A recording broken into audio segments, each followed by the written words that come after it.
اہل بیت کون ہوتے ہیں نا، میں آپ کو یہ بتانے لگی. اہل بیت جو ہوتے ہیں وہ 3 طرح کے ہوتے ہیں.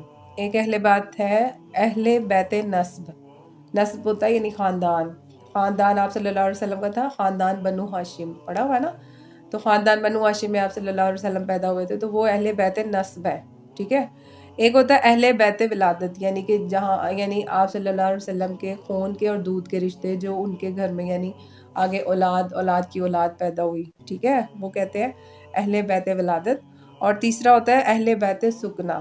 اور اہل بیت سکنا سے مراد کہ جہاں کوئی انسان مقیم ہوتا ہے، یعنی کہ جیسے نبی کریم صلی اللہ علیہ وسلم کی بیویاں جو تھیں، یعنی ہماری امہات المومنین جو ہیں، وہ اہل بیت میں اس طرح سے شمار ہوتی ہیں اہل بیت سکنا میں کہ وہ ان گھروں میں رہتی تھی نا، نبی کے گھر میں، نبی کریم صلی اللہ علیہ وسلم کے گھر میں. ٹھیک ہے. تو یعنی کہ حدیث میں بھی ذکر ہے انہی اہل بیت کا اور قرآن میں بھی ذکر ہے. تو ہمارے لیے قرآن اور حدیث دونوں ہی اتنی ہی امپورٹنٹ ہے، تو اس لیے ہمارے لیے سبھی اہل بیت عزت اور احترام کے قابل ہیں. ٹھیک ہے. اہل بیت نسب سے ریلیٹڈ یہ بھی ہے کہ ان کو مطلب زکوٰۃ ان کو نہیں دی جا سکتی یا صدقہ نہیں دیا جا سکتا. ٹھیک ہے. اور باقی اہل بیت ولادت کا ذکر حدیث میں بھی ہے، اور قرآن مجید میں اہل بیت سکنا کا زیادہ ذکر ہے، امہات المومنین سے ریلیٹڈ ذکر ہے.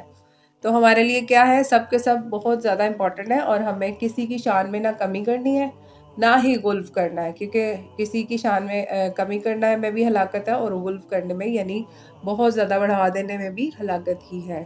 ٹھیک ہے.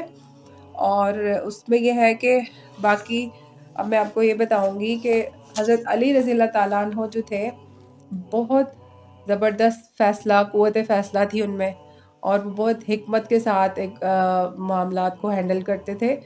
حضرت عمر رضی اللہ تعالیٰ عنہ جو تھے، وہ اپنے بہت سارے عدالتی فیصلوں میں حضرت علی رضی اللہ تعالیٰ عنہ سے جو ہے مشورہ لیا کرتے تھے. یعنی کہ کئی ایسے موقعوں پہ آپ کی جو ہے نا حاضری مست رکھی جاتی تھی. بہت زیادہ ایسی معاملات جو پیچیدہ ہوتے تھے، وہ اس کو حضرت علی رضی اللہ تعالیٰ عنہ بہت اچھے طریقے سے اس میں اپنا ذہانت کے ساتھ، فہم و فراست کے ساتھ اپنا فیصلہ دیتے تھے.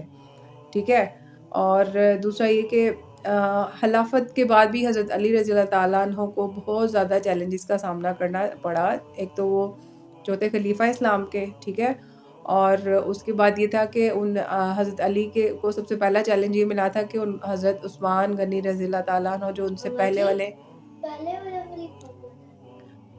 حضرت ابو بکر رضی اللہ تعالیٰ عنہ تھے، دوسرے حضرت عمر رضی اللہ تعالیٰ عنہ تھے، تیسرے حضرت عثمان رضی اللہ تعالیٰ عنہ، اور چوتھے حضرت علی رضی اللہ تعالیٰ عنہ. تو جب حضرت علی سے پہلے حضرت عثمان رضی اللہ تعالیٰ عنہ تھے نا، تو وہ شہید کر دیے گئے تھے.